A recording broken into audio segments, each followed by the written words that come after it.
Welcome back to the Law School Toolbox podcast. Today we're talking with Sadie Jones about handling virtual interviews, which people might be seeing a little more frequently these days. Your Law School Toolbox host today is Alison Monahan, and typically I'm with Lee Burgess.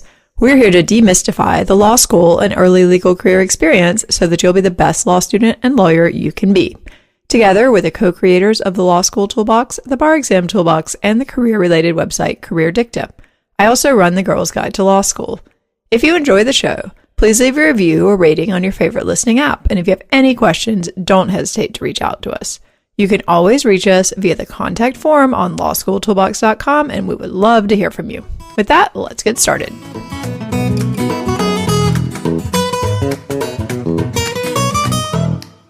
Welcome back to the Law School Toolbox podcast. Today we're talking with ex-Big Law recruiter Sadie Jones about how to handle virtual interviews, which we're guessing people might start seeing more frequently these days. Welcome, Sadie. Thanks for having me back. My pleasure. Well, given that we can't meet in person these days, which for reference these days is the 3rd of April, most job interviews are either going to be on the phone or on video for the foreseeable future. That's hard to say. So let's talk about how people can best handle these. Well, let's start off with the phone and move on to video. So if people have a phone interview, what are some things to keep in mind? Well, I think that you really need to go into any of these like you would go into a regular interview. So, take it seriously. Just because it's a phone interview or a video interview doesn't mean that you don't need to prepare and be ready in the same way. But I think the most important thing on a phone interview is to make sure that all the technical stuff is ready to go. So you can hear clearly, you have headphones, you probably shouldn't have it on speaker or be holding it up to your face. You want to make sure your phone is charged or you have a charger so it's not going to run out. Same with the headphones if you have like AirPods. You want to be in a quiet place that isn't going to cut out for any reason, at least on your end. Like you have good service, you've practiced. So I think you just need to set yourself up for success, on your side with this. Yeah, I think that's right. My other tip would be to be 100% sure you know how this call is going to actually function. So is someone going to call you? Are you going to call someone? Are you going to call a conference line? Are you going to call, a Zoom or click on a link? Because sometimes when we do phone interviews and people haven't bothered to look to see how we're going to do them, and then, I'm sitting there waiting for them, and they come on and say, oh, I didn't know it was a conference line. I thought you were going to call me. That doesn't look great.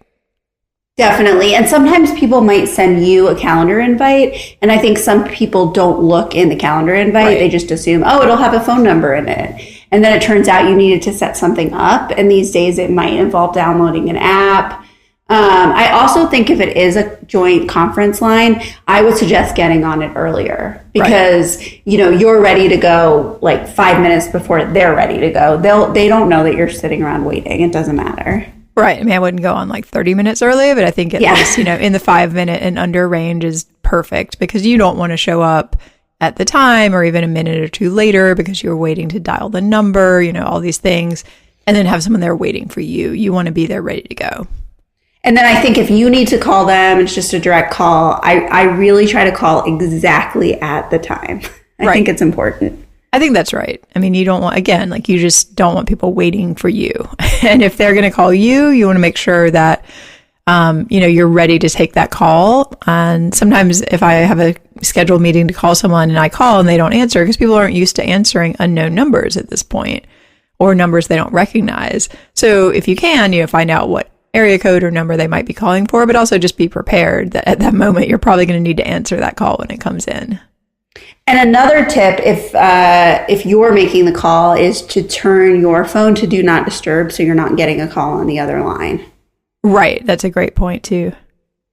Because it's always, awkward. And that can happen and, roll with it. If it does, just ignore it, hit ignore, don't let it, mess you up. But I think whatever you can do to prevent these things from happening is going to keep your train of thought on the call. Yeah. It can be easy to have distractions. And it's just funny. I mean, I realize half the time I don't really know how my phone even works, until one of these things happens. Like I'm on a call and suddenly something else comes in and I'm looking at it being like, I have 4 options. Like, what do I do? Oh my God, what's happening? It's like you could just decline it or ignore it. But again, like, you just want to be, I know phones are pretty weird for people. So just be sure you know how the phone actually works. Well, I think we're so used to texting and doing everything, not actually talking to people, that sometimes these things do throw us off, even though they seem really basic. I know. I was like even thinking, could you use a landline? And I'm like, can you use earphones with a landline? I don't know.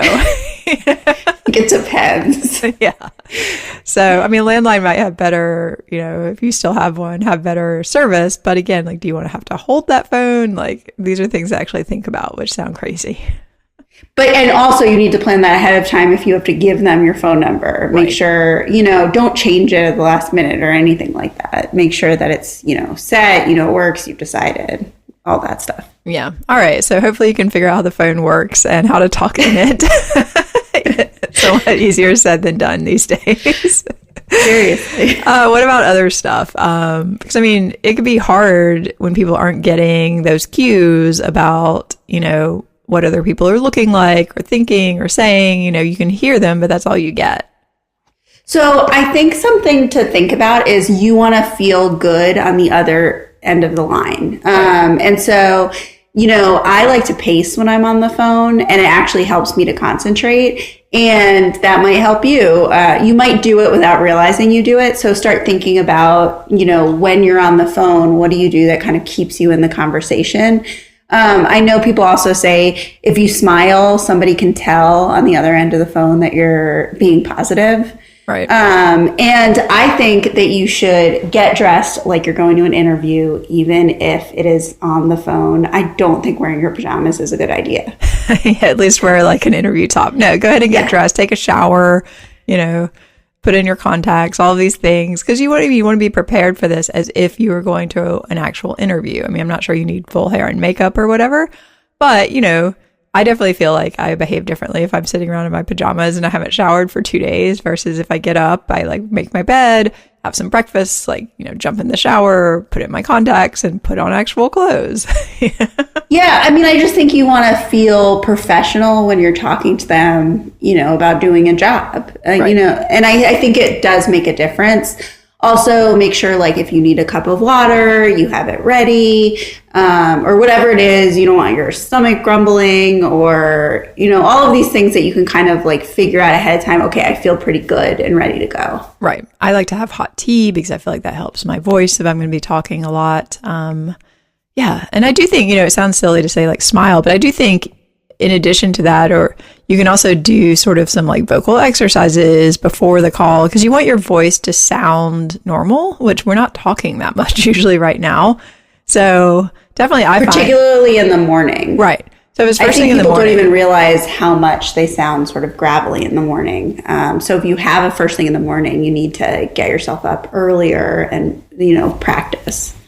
Right. Do some, a little bit of yoga, wake up the body, wake up the brain, wake up the voice, because you can hear. I mean, it's actually interesting. I feel like, when I am talking to people, you can hear a lot in the inflection of their voice. Are they super stressed? Are they angry? All these things. And here, I think you want to be coming across upbeat and lively. I mean, not totally overbearing, of course. It's not oh my God, but you want to be professional, but upbeat. I mean, it's a difficult time for people. So, yeah.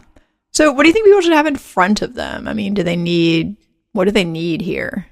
Well, I think the advantage here is that you actually can have some materials in front of you that you wouldn't have in an in-person interview. True. And you can refer back to them, but also it might just feel kind of like a comfort, that I can look at this stuff. So I would have your resume, your cover letter, your transcript, anything that you need to reference, or, maybe that there were some notes, things you wanted to hit or some questions at the end. I don't suggest writing everything out, but I think it's fine to jot down a couple of notes if you want to remind yourself. So, I think that's the advantage of having a phone interview, is having those things. And, you can also have their information in front of you. So that's, again, something you wouldn't be able to have in an in-person interview. So their bio, their photo, so you know who you're talking to. I think that's helpful. I agree. I know sometimes our tutors do that with their students. They have their picture up if they're talking with them just so they can see them. Yeah, I think anything you can do to kind of personalize it. I think your point about taking some notes in front of you is great, particularly for questions. I don't think you need to be taking extensive notes during the interview. I mean, you can jot a few things down, but if you are one of those people who, when you kind of freeze when they ask you if you have any questions, just have 5 questions written down and then you can just look at them and start asking them. Yeah, I think it's a huge advantage in this situation. Again, I don't want it to sound like you're reading off a script or anything, but I think, just keep it kind of conversational and you can refer back to it. So I think there are situations where you can actually feel better prepared in this situation. I think that's absolutely right. The other thing I think is, if you are feeling a little unsure about this, I think people should practice, call up a friend or have them call you up and ask you some questions that you think the job might ask you, or, have them ask you, do you have any questions for us? And then you can practice going through your questions. Yeah, and you can ask them how you sound on the phone, right? And ask for an honest opinion and get feedback and be open to it. You can also make sure your phone works, exactly, and any of that technical stuff. Yeah. So I think you'll also see if you somehow get distracted by things or off topic, or you're looking at things around your house, that kind of thing. Like, okay, it's better that I go into this one room and close the door, or I pace or whatever. So I think practicing is a great idea. Yeah, I think it can also be weird. I mean, I remember when I first started recording things, and it was really weird to me that I was just talking to the computer and, I wasn't getting any of that interactivity that you're used to. I mean, you can get used to that pretty quickly, but I do think this idea of practicing where you're going to take it makes sense. You're going to be in a quiet office room or your closet or whatever, or you're going to be in the kitchen, whatever it is. And again, you can see how you sound there. You're going to sound different in different areas of the house. Definitely. And do it with someone who's going to be able to, give you good feedback. Right. And do it nicely. Yeah. Yeah. What do you think? I mean, how prepared do you think students need to be for questions about this current situation? So, what your school's doing, how it's working, how you feel about it, what your thoughts are. So I think you should definitely be prepared. It seems like there's kind of 2 things going on. Some people are sort of just trying to act like business as usual and not talk about it, I think, and just conduct their jobs and not bring it into, work stuff. And then I think there's other people who are just naturally thinking about it a lot. And so it's kind of the beginning, at least, or maybe the end. It just kind of comes up on the call. So I would be prepared to talk about what your school is doing, how you've adapted to that. I think it's actually a great opportunity to, play up that you've been able to roll with it, and maybe offer some things you've learned. I think you should try to take sort of a not extremely positive, but sort of positive look on it. I don't think you should be bringing all your anxiety that you may actually feel into a job interview right now. But I also think, if they ask you, how's it going? I don't know if being great is very appropriate right now. And I see a few people doing that too. And I think it's because they're just used to saying that. So you have to find a word and a tone that's sort of middle of the road. Things are tough, but I've adapted. Right. That to me is kind of the tone. Yeah, I think you want to be positive, but also realistic. I mean, if I'm imagining myself sitting, back when I was doing interviews at a law firm, and if I had a virtual interview with a student and I asked them right now, oh, how's everything going? They're like, it's fantastic. I would be like, really? Yeah. I just don't feel like that's really where most people are at right now. But on the other hand, I think it would feel odd. Yeah. Yeah. I mean, in their head, if they're like, it's terrible, everything is falling apart. I mean, I don't want to hear that either. So I think you're right. It needs to be something along the lines of, well, obviously this is a challenging situation for everyone, but, my school has done the best they can and we're all adapting and we're making it work. Also, it's a good point. Even if you're not happy with what your school is doing, this is not a time to bring it up with an employer. Right. So you should never be negative about school, professor, even your friends. You can't do that right now. I think it's not the time to air that in that situation. And I think that's something people forget. I agree. I mean, I think you can express like, yeah, it's challenging. Everyone understands that, but do not go into a litany of complaints about, and then they did this, and then they did that, and then they did this thing with grades, and then that was crazy, and then now it's like nobody wants to hear it. Exactly. Not in a job I think you situation. just kind of have to keep it neutral as best you can. Right. And because they're also looking really for evidence of how you're going to react to challenges in the workplace, and a large part of what the interviews are about is figuring out, things don't always go smoothly when you're a lawyer. I mean, you're always trying to solve problems and troubleshoot. So, that attitude of like, well, yes, it's a challenging situation, but I'm handling it. And like, I feel like it's going to be okay. Like that's kind of what we're looking for when people are doing legal hiring typically anyway. Exactly. I mean, I would consider it sort of a behavioral interviewing question, which Right. is like, this is the scenario. How are you managing it? You're in a crisis situation. How do you handle that? It's like we're all living that right now. So yeah.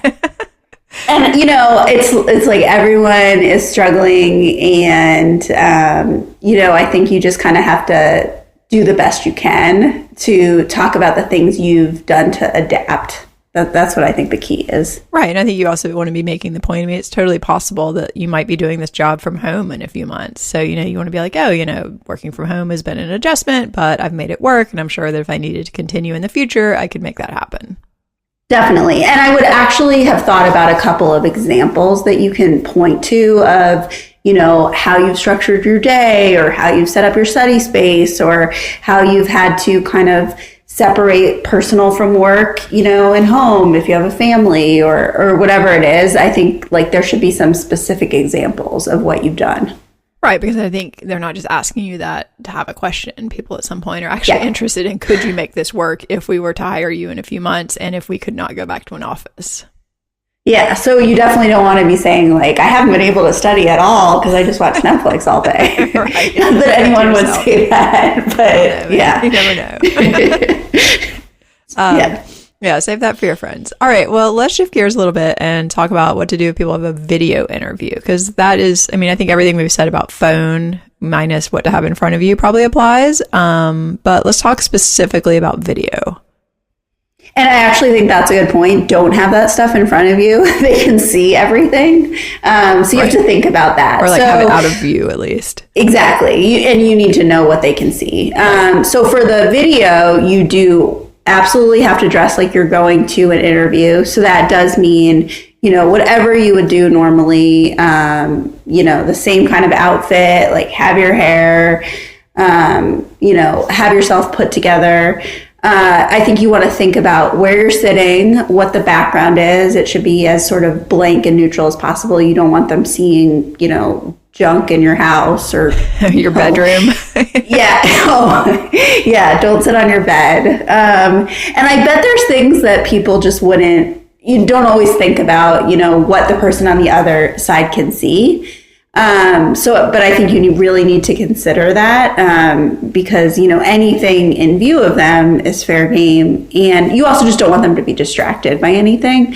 So that also means that you've set up a quiet space away from anyone else you live with, and they know that you're going to be on this, video interview. No one's going to interrupt you. You also need to absolutely make sure the technology is set up and practice, and make sure there's no issues, because it's, it's a little more than just a phone call. Right. Yeah, I think the background is so key. I know at least on Zoom, you can choose the background. So maybe just choose something neutral. What I would often do sometimes is, say I was going to do the interview in my kitchen, because there's better lighting in there, which you also got to think about your lighting. But what I would do is, set up my laptop maybe on a stack of books, or I have a laptop riser so that the camera height is actually at a good height, because you want it to be ideally slightly above you, not below you.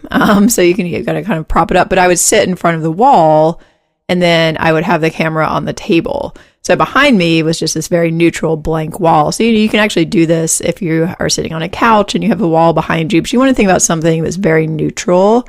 And I do think the camera height is something people don't really think about, because if it's below you, you kind of look like Godzilla. You just want to make sure that, you have looked at this. And I think often these cameras are pretty wide angle. So like I was on a Zoom call the other day and I was actually amazed by how much of my kitchen my friends could see. And also, you want to think about your lighting, whether it's going to be behind you. So if you don't want to be sitting kind of in front of a window or with a window in the background, because then you're going to be in silhouette and it's going to be hard to see you. So definitely got to practice this one. You got to do your setup, do it at the same time of day if you're going to have natural lighting, and like have a friend call you on hopefully the same technology you're going to be using and just check it out. Yeah, and make sure that they're giving you feedback if there's anything that seems off or there's things they can see that you don't realize. I think you should think about your posture and kind of, what your face is looking like when the other person is talking. Right. I think is important, because on a video compared to in person, I think it's more obvious that they're just looking directly at you. Versus if you were in an in-person interview, they might look around the room a little bit. Right. So it's just more focused. Yeah, which can be super weird. I agree. You want to make sure your resting face is like positive looking and interested, maybe like raise your eyebrows a little bit or like be a little bit more animated. I think something neutral is your best option. Apparently dark blues and purples look good on video. So maybe like a dark suit with like a neutral thing under it, Again, just see what it looks like before you jump into this. Yeah, I think the key here is really practice and making sure you're 100%, comfortable with the technology, how everything looks. And I think practice can just help you sort of get used to it, because it can feel a little bit strange at first. Yeah, it's definitely weird. You also want to make sure, again, like you have all the necessary technology. So I know for me, for example, like Zoom only seems to work in one type of browser on my computer, and I always forget which one that is. So you just want to make sure you're like, oh yeah, right, I need to use Chrome for this, that kind of thing. And again, like triple checking that you know how to connect. Like, is it a link? Is it whatever? And I would say probably a mic and headphones here too. Just so you can hear. Yeah. I mean, you don't want to have like your giant, like DJ headphones, which I'm currently wearing because we're recording a podcast. But like a neutral set of headphones, like some earbuds, whatever. I think that can be helpful. I agree. I think it'll be easier to hear. And, you just want to make sure, especially if you have AirPods, that they're charged and that they're working properly, because I have noticed they can cut out sometimes. Oh, mine do that all the time. It drives me nuts. And that they're connected to the right device. They sometimes want to Bluetooth to something else, so shut off the Bluetooth and everything else. Yeah. So all that stuff you should practice ahead of time. Yeah, they're driving me nuts because mine are always doing stuff like that. So this is a situation where it is probably better to have something that's plugged in. Yeah, exactly. One other thing we wanted to talk about in terms of video. What do you think about panel type of interviews where maybe you are going to be on a call with multiple people? That is something that I could see happening, especially in places that already did panel interviews. Personally, I'm not a huge fan of the format. I think it can already be confusing, who you're talking to, whose question you need to answer, who goes when. But I could imagine that happening in this situation and just, trying to get all the interviews done at once. So that's something I would also probably practice ahead of time.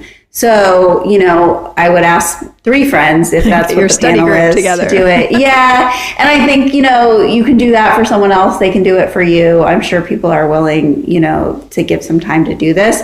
And then, I would sort of practice answering different people's questions.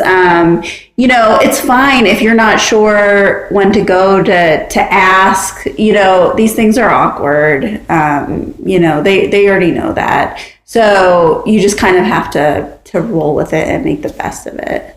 Yeah, and I think if you're doing a Zoom, you want to make sure you know how to do the thing where you can get like everybody up at once versus having it just flip back and forth between the person who is talking and that kind of stuff. There's probably some technology to make sure that you kind of want to see everyone and like see their reactions to what you're saying and their reactions to what the other person is saying. And I do think, in terms of who should talk, like let people finish what their thought and then give it a second and then you start talking. Exactly. I think it's better to have a blank few seconds than it is to be talking over someone or stopping, because no one knows, when to go. Also, if you're dealing with someone who's setting this up, like the recruiter or the HR person, it's fine to ask them how it's going to work. If there's anything you need to know, I think that's fine. Well, I think you definitely, if they want to do a video interview, you definitely want to ask them, what technology do I need? Like, can you send that to me in advance just to make sure I'm totally set up? Yeah, I think it's a situation where it's better to ask more questions, than fewer. And they're going to know it's because you want to be prepared. And everyone knows that this is different than what they're used to. And I'm sure on their end, they're still trying to figure it out also. So, that's fine. I would say ask within reason. I mean, at some point, if you're sending your entire tech setup to this, poor person who's just trying to send you a scheduling link, and you're like, well, I have, Windows this, and then I have this type of browser, and then I have that. They're like, I don't care, just make it work. Exactly. I think you just need to know, the basics, the high level stuff, what's the program? Is there anything you need to know about who's going to call who or how it's going to start, who's going to be on it, all of that kind of basic stuff. You need to download something, any of these things, figure that out in advance. But, I think as with most things, you just kind of have to roll with it and do your best. Try to stay positive, but realistic. Any final thoughts you have around this? I think that these situations can kind of make people nervous because, they're feeling awkward about it. They don't know how it's going to go. They don't know who's going to start it. There's all sorts of questions that come up. And I think, you can do all of the things we talked about to prepare and get yourself ready. And then I think you also just need to tell yourself it might be awkward. Maybe, something's going to happen in the middle, and it's important to be able to just roll with it. If your dog does bark or, something cuts out, it's like, how am I going to fix this? How am I going to get back to it? How am I not going to get distracted? So, it's okay if something happens. You just need to get back to the interview.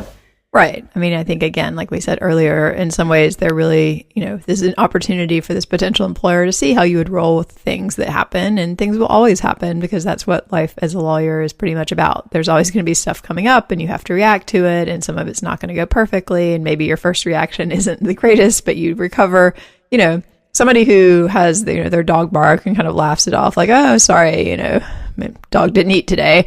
Like, that's going to be better than someone who's like, oh my God, I'm so sorry. Like, I'm so sorry. Like, oh my God, my dog was barking. It's a disaster. It's like, your dog barked. It's okay. Exactly. It's like if you're late for whatever reason to something and you can't stop talking about apologizing for it and being late, and you sort of, make the whole interview about that, that's way worse than just being late. So I feel like it's the same thing here. Absolutely. And one other point I will make on that is double check what time zone you're dealing with. Yes. Because sometimes people might send you a link and you think it's in one time zone and it's really in the other. Just be really, really, really sure that you know exactly when this is actually scheduled for. And if anything isn't clear, I think that's something that's fine to clarify ahead of time too. I wanted to confirm which time zone. If there's something weird about the calendar invite or something seems odd, I think it's better to directly ask, because I agree, time zone issues seem to be a real problem for people. Well, and I think too, assuming it's not a calendar link, but say that you're going back and forth in an email, what I would always like to do is in that confirmation email say, so, okay, we are meeting at 12 p.m., which I guess I always confuse early morning and late night. But anyway, I would say, 1 p.m. Pacific time. Is that right? Just so that in case that they get it wrong, you have that backup where you're like, oh, I said Pacific time and you said yes. And if you schedule it, let's say a few days ago, I always double check the morning of, because sometimes you just have something in your head, right, and it's not right. So I think that's always a good idea. And if they're in another time zone and you're in this time zone, I also think it's fine to write, 1 p.m. Pacific time, 3 p.m. Central time. Right. Write both your time zones in, because that even covers you more. Exactly, because hopefully at that point somebody's going to be like, wait, 3 p.m.? No, I thought we were meeting at 1. Exactly. So then you've confirmed, both of your time zones. I agree. So definitely. I think that's a good idea. All right. Well, speaking of time, with that, we are out of time. Thank you so much for joining us. Thanks for having me back. My pleasure. For more career help and the opportunity to work one-on-one with us, including prepping for your interviews, check out careerdicta.com. If you enjoyed this episode of the Law School Toolbox podcast, please take a second to leave a review or rating on your favorite listening app. We would really appreciate it. And be sure to subscribe so you don't miss anything. If you have any questions or comments, please don't hesitate to reach out to Lee or Alison at lee@lawschooltoolbox.com or allison@lawschooltoolbox.com, or you can always contact us via our website contact form at lawschooltoolbox.com. Thanks for listening, and we'll talk soon.